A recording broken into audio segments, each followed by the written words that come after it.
لا يسأم الإنسان من دعاء الخير، انسان دعائے خیر سے کبھی مایوس نہیں لوٹایا جاتا۔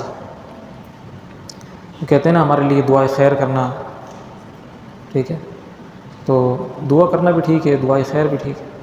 دعائے خیر کا مطلب ہوتا ہے بھلائی کی دعا کرنا یا اچھی دعا کرنا۔ جب بندہ کوئی اچھا سوال اللہ سے کرتا ہے، بھلائی کا سوال اللہ سے کرتا ہے، جب کوئی بھلائی کا سوال اللہ سے کرتا ہے تو فرمایا کہ اس کو مایوس نہیں لوٹایا جاتا۔ آگے چل کر فرمایا سنریہم آیاتنا فی الآفاق وفی انفسہم حتی یتبین لہم انہ الحق، کہ ہم اپنی نشانیاں دکھائیں گے بندے کو فی الآفاق وفی انفسہم، دنیا میں بھی کائنات میں بھی اپنی نشانیاں دکھائیں گے، وفی انفسہم، اور اس کی اپنی ذات میں بھی اپنی نشانیاں دکھائیں گے۔ انسان کی اپنی ذات میں بھی نشانیاں دکھائیں گے۔ اب انسان کے اندر آپ دیکھیں اللہ کی کتنی نشانیاں موجود ہیں، اور کائنات میں اللہ کی کتنی نشانیاں موجود ہیں۔ انسان اگر ان پر غور کرے، فرمایا حتیٰ یتبین لہم انہ الحق، یہ نشانیاں ایسی ہیں کہ ان میں غور کرے گا تو انسان کہہ دے گا کہ واقعی اللہ ہی حق ہے، ٹھیک ہے، اگر ان نشانیوں میں غور کرے گا۔ سورج کا آنا جانا، رات کا آنا دن کا جانا، پھر دن کا جانا رات کا آنا، اسی طرح گرمی سردی اور مختلف موسم، پانی، ہوا، آکسیجن، کتنی چیزیں ہیں۔ انسان کے کھانے کے لیے اللہ نے کتنے اسباب اور کتنے سامان مہیا کیے ہوئے ہیں۔ آپ دیکھیں بکری ہے، بکری بھی پتہ کھاتی ہے، وہی پتہ ہرن بھی کھاتی ہے، ہرن کھا کے اس سے مشک بناتی ہے، بکری کھا کے اس سے دودھ بناتی ہے، ٹھیک ہے نا، وہی پتہ ہے، بکری کے مشک کیوں نہیں بنتا، ٹھیک ہے نا، تو وہ خاص اللہ تبارک و تعالیٰ نے جس کے ساتھ رکھا ہوا ہے۔ اب ایک ہی چیز ہے، مختلف اس کے فوائد ہیں، مختلف اس کے اثرات ہیں، انسان غور کرے۔ اسی طرح اپنی ذات کے اندر انسان غور کرے کہ ذات کے اندر اللہ تعالیٰ نے اتنی ساری نشانیاں رکھی ہوئی ہیں، کتنی جناب نسیں، کتنی آنتیں، اور کیسے کیسے آرگنز ہیں انسان کے اندر جو کام کر رہے ہیں۔ آٹومیٹیکلی ڈائجسٹو سسٹم انسان کا کام کر رہا ہے، ٹھیک ہے نا، اور ذرا سی کوئی ایک چیز ڈسٹرب ہو تو پورا کا پورا انسان جو ہے وہ ڈسٹرب ہو جاتا ہے۔ اور کائنات میں جو چیزیں ہیں وہ انسان کے اندر بھی نظر آئیں گی، ہوا، پانی، ٹھیک ہے، یہ ساری چیزیں انسان اپنے اندر بھی دیکھے تو اس کو اپنے اندر بھی مل جائیں گی، ٹھیک ہے جی۔ تو قرآن پڑھ کر انسان جو ہے وہ اللہ کی نشانیاں دیکھے گا، نئے نئے حقائق دیکھے گا، اسی طرح نئی نئی بیماریاں جو آتی ہیں ان سے شفا بھی اس کو قرآن پڑھ کر مل جائے گی۔ سورۃ الشورى شروع ہوتی ہے، یہاں پر بھی وہی مضمون ہے، تکاد السماوات یتفطرن من فوقہن والملائکۃ یسبحون بحمد ربہم۔ کل جو مضمون آیا تھا کہ ملائکہ فرشتے اللہ کی تسبیح بیان کرتے ہیں، حاملین عرش کی جو بات تھی، اللہ کی تسبیح بیان کرتے ہیں اور ایمان والوں کے لیے استغفار کرتے ہیں۔ تو یہاں بھی اس سے ملتا جلتا مضمون ہے کہ تکاد السماوات یتفطرن من فوقہن والملائکۃ یسبحون بحمد ربہم ویستغفرون لمن فی الارض، اور ملائکہ اللہ کے فرشتے اللہ کی تسبیح بیان کرتے ہیں اور زمین والوں کے لیے اللہ کی بارگاہ میں استغفار کر رہے ہوتے ہیں، اللہ سے مغفرت ان کے لیے طلب کر رہے ہوتے ہیں۔ تو فرشتے اگر ہمارے لیے مغفرت طلب کریں تو کیا بات ہے، ٹھیک ہے جی۔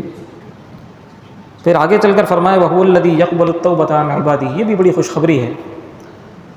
اپنا تعارف اللہ نے ایسے کروایا کہ اللہ وہ ہے کہ جو اپنے بندے کی توبہ قبول کرتا ہے، اپنا تعارف کروایا۔ اللہ کون ہے؟ سوال یہ ہے اللہ کون ہے؟ اس کا جواب یہ دیا کہ اللہ وہ ہے کہ جو اپنے بندے کی توبہ قبول کرتا ہے، ٹھیک ہے نا۔ وَيَعْفُو عَنِ السَّيِّئَاتِ، اور اللہ وہ ہے کہ جو بندے کی گناہوں سے درگزر فرماتا ہے، ٹھیک ہے نا۔ اسی طرح فرمایا کہ وَيَعْفُو عَنْ كَثِيرٍ، کتنے تو گناہ ایسے ہوتے ہیں کہ جن سے اللہ درگزر فرما دیتا ہے، ان پر تو گرفت فرماتا ہی نہیں ہے، ٹھیک ہے نا۔ تو بندے کی اللہ توبہ قبول فرماتا ہے، لیکن وہی والی بات ہے کہ جو کل ہم بات کر رہے تھے، جیسے دعا کے آداب ہیں، اسی طریقے سے توبہ کے بھی کچھ آداب ہیں۔ جیسے دعا کے کچھ آداب ہیں، ہم چاہتے ہیں اگر ہماری دعا قبول ہو جائے، کل ہم نے دعا کے آداب پر بات کی، اسی طریقے سے کچھ توبہ کے بھی آداب ہیں، اگر ہم چاہتے ہیں کہ توبہ قبول ہو جائے تو اس کے بھی کچھ آداب ہوتے ہیں۔ وہ آداب کیا ہوتے ہیں توبہ کے؟ توبہ کے آداب یہ ہوتے ہیں کہ انسان صدق دل سے توبہ کرے، سچے دل سے توبہ کرے، اپنے گناہوں پر نادم ہو، پشیمان ہو، شرمندہ ہو، اور پھر انسان آئندہ گناہ نہ کرنے کا عزم مصمم کرے، پکا ارادہ کرے۔ ٹھیک ہے؟ ایک ہمارے یہاں توبہ ہوتی ہے نا، اللہ توبہ اللہ توبہ، وہ والی ایسی کوئی توبہ نہیں ہوتی، ٹھیک ہے نا؟ کوئی کہے اللہ توبہ آئندہ نہیں کروں گا، یہ کون سی توبہ ہوتی ہے وہ؟ ٹھیک ہے؟ توبہ یہ ہوتی ہے اللہ کی بارگاہ میں انسان حضور قلب کے ساتھ اپنے قلب کو حاضر کر کے، اپنے ذہن کو حاضر کر کے، اللہ کی بارگاہ میں اپنے گناہ کو یاد کر کے اس کے اوپر شرمندہ ہو، اس کے اوپر پشیمان ہو، اور پھر اللہ سے معافی مانگے، سچے دل سے، صدق دل سے معافی مانگے، اپنے دل کو حاضر کر کے۔ یہ نہیں کہ استغفر اللہ پڑھ رہا ہے اور دل اس کا کہیں ہے، دماغ کہیں ہے۔ دل دماغ کو حاضر کر کے، اپنے گناہ کو یاد کر کے اللہ کی بارگاہ میں اس سے استغفار کرے، اس سے توبہ کرے، اور وہ گناہ آئندہ نہ کرنے کا پکا ارادہ رکھتا ہو۔ یہ بھی ضروری ہے۔ اگر دل میں یہ ہو کہ پچھلا والا معاف ہو جائے، آئندہ پھر کروں گا اور پھر توبہ کروں گا، تو بزرگوں نے فرمایا کہ اللہ کی رحمت کی امید پر گناہ کرتے رہنے والا شخص بڑا بیوقوف ہے۔ ٹھیک ہے نا؟ اسی طرح اللہ کے خوف کو اپنے اوپر اتنا مسلط کر لے، اتنا سوار کر لے کہ اللہ سے رحم کی توقع ہی اسے ختم ہو جائے، توبہ کی قبولیت کی توقع ہی اسے ختم ہو جائے، یہ بھی بیوقوفی ہے۔ ٹھیک ہے؟ اسی طریقے سے اتنی زیادہ جناب اس نے خواہشات پالی ہوئی ہیں یا آرزوئیں یا گناہوں کے ارادے ہیں کہ پچھلے گناہ پر تو توبہ کرتا ہے لیکن آئندہ اس سے بچنے کا ارادہ نہیں کرتا، عزم مصمم نہیں کرتا، ایسی توبہ بھی قبول نہیں ہوتی۔ جس میں آئندہ توبہ نہ کرنے کا عزم مصمم، آئندہ گناہ نہ کرنے کا عزم مصمم ہو، ایسی توبہ بھی قبول نہیں ہوتی۔ اور شیطان انسان کو اس طرح بھی ورغلاتا ہے کہ بھائی تم توبہ کرتے ہو پھر گناہ کر لیتے ہو، توبہ کرتے ہو پھر گناہ تم سے سر درد ہو جاتا ہے، تو توبہ نہیں کرو، اب تم توبہ نہ کرو۔ یہ بھی شیطان کا وسوسہ ہے، یہ شیطان کا وسوسہ ہے۔ شیطان اس طرح وسوسہ ڈالتا ہے کہ بھائی تم توبہ تو کر لیتے ہو لیکن پھر تم سے کوئی گناہ ہو جاتا ہے، تو یہ سب جو ہے نا وہ ڈرامے بازی ہے، یہ سب مذاق ہے، تم اللہ تعالیٰ سے مذاق کر رہے ہو۔ اس طرح کے وسوسے آتے ہیں انسان کے دل میں کہ بھئی تم توبہ نہ کرو۔ یاد رکھیے گا یہ اللہ کی طرف سے نہیں بلکہ شیطان کی طرف سے۔ توبہ سے اگر روکتا ہے تو صرف شیطان روکتا ہے، ٹھیک ہے نا؟ انسان سے بار بار گناہ ہو جائے، بار بار اللہ سے توبہ کرے، آئندہ نہ کرنے کا ارادہ رکھتا ہو، آئندہ نہ کرنے کا پختہ ارادہ ہو، لیکن پھر بھی ہو سکتا ہے اس سے گناہ ہو جائے، پھر بھی ہو سکتا ہے گناہ ہو جائے۔ دل میں یہ خیال نہ آنے دے کہ بھائی اب توبہ نہیں کرنی ہے، جب میں پکا چھوڑ دوں گا نا پھر کہیں جا کے میں توبہ کروں گا۔ میں توبہ کرتا ہوں پھر گناہ ہو جاتا ہے، میں توبہ کرتا ہوں پھر گناہ ہو جاتا ہے، کوئی بات نہیں، گناہ ہو جائے پھر توبہ کر لیں، گناہ ہو جائے پھر توبہ کر لیں، گناہ ہو جائے پھر توبہ کر لیں۔ توبہ کی برکت سے انشاءاللہ گناہ چھوٹ جائے گا۔ اللہ کو یاد کرتے رہیں، اللہ کی بارگاہ میں حاضری لگاتے رہیں، ٹھیک ہے نا؟ یہ شیطان کا وسوسہ ہے کہ بھئی اب توبہ مت کرو۔ اللہ تعالیٰ کو اپنے بندے کی توبہ اتنی پسند ہے، ایسا شخص، ایسا بندہ اللہ کو بہت پسند ہے جو گناہ کرتا ہے پھر توبہ کرتا ہے، ایسا بندہ اللہ کو بہت پسند ہے۔ بلکہ یہاں تک بھی احادیث کا مضمون ہے کہ اللہ کو اپنے بندے کی توبہ اس شخص سے زیادہ پسند ہے کہ جو سخت پیاس کے عالم میں پانی کو تلاش کرے اور اسے پانی مل جائے۔ جو سخت پیاس کے عالم میں پانی کو تلاش کرے، اس کو پانی مل جائے، تو اس کو جتنی خوشی ہوتی ہے نا، اس کو جتنی خوشی ہوتی ہے، اللہ تعالیٰ کو اپنے بندے کی توبہ سے اس سے زیادہ خوشی ہوتی ہے، ٹھیک ہے؟ اسی طرح انسان کو اس کی کوئی گم شدہ چیز مل جائے، جس کو وہ تلاش کر رہا اس کو نہ مل رہی ہو، اچانک اس کو مل جائے، اس کو کتنی خوشی ہوتی ہے۔ تو فرمایا کہ جب بندہ توبہ کرتا ہے اللہ کو اس سے زیادہ خوشی ہوتی ہے۔ لہٰذا توبہ بار بار کرتے رہے، توبہ بار بار کرو۔ اور میں نے عرض کیا کہ ہر بار توبہ کرنے میں آئندہ گناہ نہ کرنے کا پکا ارادہ ہو، لیکن پھر بھی گناہ ہو جائے پھر توبہ کرو، اللہ کی بارگاہ میں حاضری لگانا نہ چھوڑے۔ اچھا یہ تو ہے حقوق اللہ کا معاملہ۔ حقوق العباد کا معاملہ یہ ہے کہ کہیں اگر حقوق العباد میں کوئی تلفی کی ہے تو پہلے اس سے معافی مانگنی ہے، ٹھیک ہے نا، اس سے معافی مانگنی بھی ضروری ہے، اللہ سے تو معافی مانگنی ہے، اللہ سے تو توبہ کرنی ہے، لیکن اگر والدین کو ستایا ہوا ہے، والدین کو ناراض کیا ہوا ہے، والدین گھر پہ ناراض بیٹھے ہوئے ہیں، بھائی بڑا بھائی گھر پہ ناراض بیٹھا ہے، بہن گھر پہ ناراض بیٹھی ہے، بیوی کو ناراض کیا ہوا ہے، بچوں کو ناراض کیا ہوا ہے، اور اللہ سے معافی مانگ رہے ہیں، اللہ مجھے معاف کر دے، اللہ مجھے معاف کر دے، پہلے جا کے ان کو تو منا لو، پہلے جا کے ان سے معافی مانگو جن کی حق تلفی کی ہوئی ہے، پہلے والدین کے پاؤں پکڑ کے ان سے معافی مانگو، ان کے پاؤں دباؤ، ان کو راضی کرو، پھر اللہ سے کہو کہ اللہ مجھ سے غلطی ہو گئی تھی، مجھے معاف کر دینا۔ یہ نہیں کہ والدین کو دکھایا ہوا ہے اور جا کے معافی مانگ رہے ہیں اللہ سے، تو پہلے والدین سے معافی مانگنی ہے، پہلے والدین کو راضی کرنا ہے، پھر اللہ سے معافی مانگنی ہے کہ مجھ سے غلطی ہو گئی تھی، اس پہ شرمندگی کا ساتھ۔ اچھا، اسی طرح اگر کسی کی کوئی چیز ہتھیا لی ہے، چوری کر لی ہے، غصب کر لیا ہے، غبن کر دیا ہے، اور پھر جا کے کہہ رہے ہیں کہ اللہ مجھے معاف کر دینا، مجھ سے غلطی ہو گئی، نہیں بھائی، جس کی چوری کی ہے پہلے جا کے اس کو واپس کراؤ، پھر اللہ سے معافی مانگو، ٹھیک ہے؟ 2 نمبری کرتے ہیں لوگ، ہیرا پھیری کرتے ہیں، اس کے پیسے ادھر کر دیے، اس کی چیز ادھر کر دی، اور پھر بعد میں شرمندگی ہو رہی ہے، اللہ سے جا کے معافی مانگ رہے ہیں، اللہ مجھے معاف کر دینا۔ پہلے وہ چیز جا کے واپس کرو، پھر کہیں جا کے معافی قبول ہوگی۔ چوری کر کے چیز اپنے پاس رکھی ہوئی ہے اور معافی مانگ رہے ہیں اللہ سے، پہلے وہ چیز واپس کرنی ہے، پھر اللہ سے معافی مانگنی ہے۔ تو حقوق العباد کا معاملہ بڑا سخت تر ہے، حقوق اللہ میں بھی کوئی غفلت کوتاہی نہیں ہونی چاہیے، لیکن اللہ بڑا غفور الرحیم ہے، ہو جائے تو اللہ معاف فرما دے گا، لیکن بندہ بڑی مشکل سے معاف کرتا ہے، بندہ بڑی مشکل سے معاف کرتا ہے، اللہ پھر معاف کر دیتا ہے، بندہ بہت ٹائم لگاتا ہے معاف کرنے میں، بہت مشکل کرتا ہے معاف کرنے میں۔ لہٰذا بندے سے معافی لے لینا یہ ایک تو ہے مشکل کام، لیکن ضروری بھی ہے اگر اس کی حق تلفی کی ہوئی ہے۔ لہٰذا حقوق العباد کے معاملے میں انتہائی احتیاط کہ اس میں کوئی تلفی ہو ہی نہیں کہ بعد میں بندے کو معافی مانگنی پڑے اور پھر مشکل ہو، ٹھیک ہے نا؟ آگے فرمایا کہ وما اصابکم من مصیبت فبما کسبت ایدیکم ویعفو عن کثیر، کہ تمہیں جو مصیبت پہنچتی ہے، تکلیف پہنچتی ہے، فبما کسبت ایدیکم، تو در حقیقت یہ تمہارے اپنے ہاتھ کی کمائی ہوتی ہے۔ تم جو مصیبتوں میں گرفتار ہو جاتے ہو، مشکلات میں پھنس جاتے ہو، اصل میں تو تمہارے اپنے کیے کی سزا ہوتی ہے، تمہارے اپنے کاموں کی یہ سزا ہوتی ہے، انہی کا یہ نتیجہ ہوتا ہے، تمہاری بدعمالیوں کا نتیجہ ہوتا ہے۔ اللہ کیوں تمہیں مشکلات میں ڈالے گا؟ ٹھیک ہے، فرمایا کہ ما یفعل اللہ بعذابکم، اللہ کیا کرے گا تمہیں عذاب دے کے، ٹھیک ہے نا؟ اسی طرح اللہ تعالیٰ مشکلات میں ڈال کے تمہیں کیا کرے گا؟ اللہ کیوں ڈالے گا مشکلات میں اپنے بندے کو؟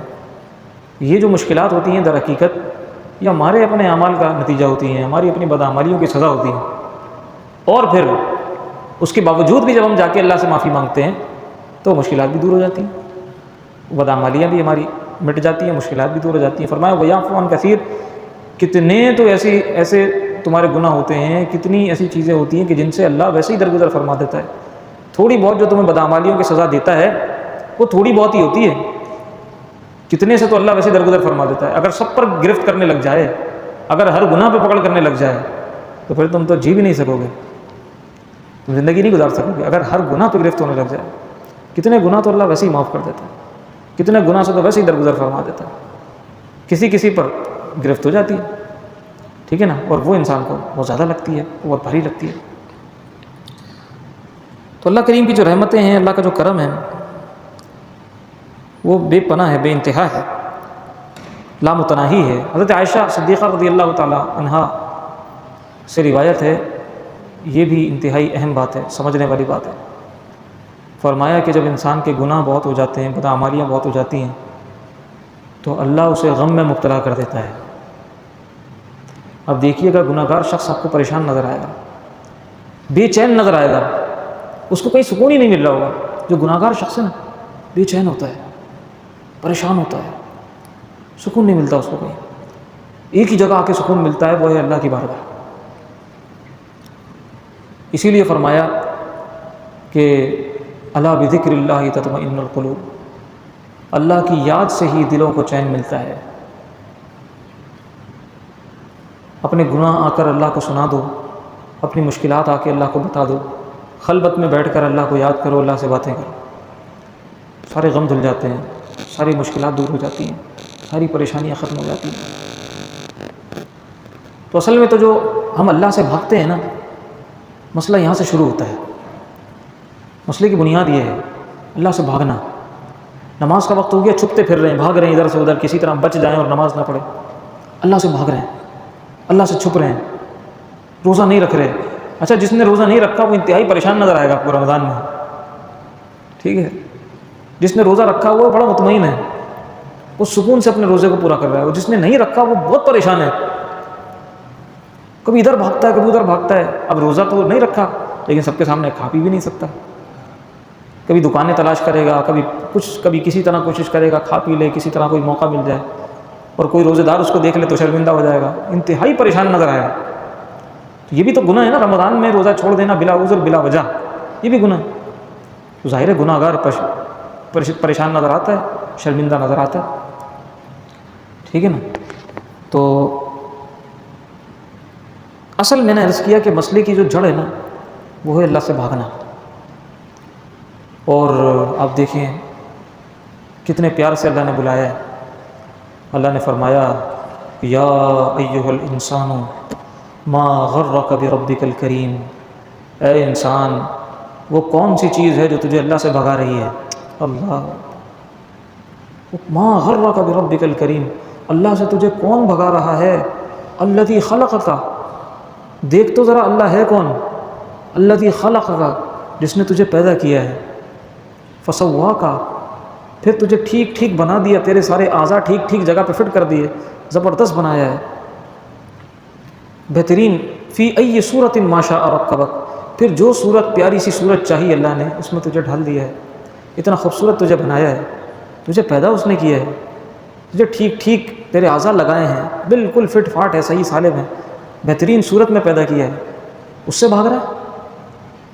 یا اگر کوئی شخص تیرے اوپر احسان کر دے، ذرا مشکل میں تیرے کام آ جائے، ذرا تجھے قرض دے دے، تو اس کے پاؤں دھو دھو کے پیتا ہے، اس کے قدموں میں لوٹتا ہے، ذرا سی اگر وہ صدا لگا دے تو بھاگا بھاگا جاتا ہے کہ یار اس نے میرے اوپر احسان کیا ہے، یہ مشکل میں میرے کام آیا ہے، میں اس کو مشکل میں نہیں چھوڑ سکتا، میں اس کی صدا پر ہمیشہ لبیک کہوں گا، بھلے میں کوئی بھی کام کر رہا ہوں، میں اپنے کام چھوڑ کے اس کے پاس بھاگوں گا، اس لیے کہ یہ مشکل میں میرے کام آیا ہے۔ تو اللہ سے زیادہ کون مشکل میں کام آیا ہے؟ اللہ سے زیادہ کس نے مشکلات دور کی ہیں؟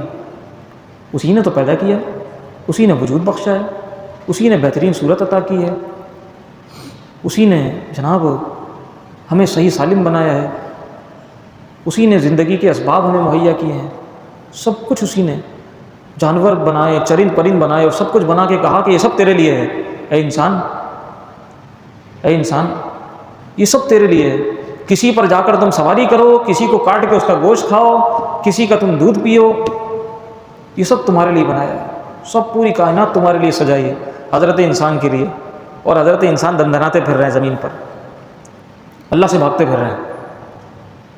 اللہ نے ان کو بنایا، پوری کائنات ان کے لیے سجائی، ان کے لیے آکسیجن بنائی، ان کے لیے دھوپ بنائی، ان کے لیے چاند کی چاندنی بنائی، ان کے لیے فروٹس بنائے، ان کے لیے سبزیاں بنائیں، بہترین موسم عطا کیے، پانی عطا کیا، بارش عطا کی، سب کچھ دے دیا کہ بہترین زندگی گزارے، اس کو کوئی پریشانی نہ ہو میرے بندے کو، اور وہ اسی رب سے بھاگ رہا ہے، اسی سے بھاگتا پھر رہا ہے، جب بھاگے گا تو پریشان ہوگا۔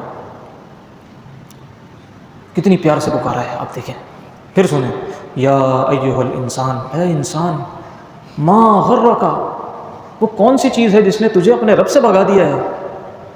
الذی خلقک، جس نے تجھے پیدا کیا، فسواک فعدلک، تجھے ٹھیک ٹھیک بنایا، فی ای صورت ما شاء رکبک، جس بہترین صورت میں تجھے چاہا تیرے رب نے تجھے اس میں رکھ دیا ہے۔ تو یہ جناب بنیاد ہے اللہ سے بھاگنا، یہ پریشانیوں کی بنیاد ہے، اور اللہ کی طرف لوٹ آنا یہ سکون کی بنیاد ہے، یہ خوشیوں کی بنیاد ہے، خوشیوں کی ابتدا ہے، راحتوں کی ابتدا ہے۔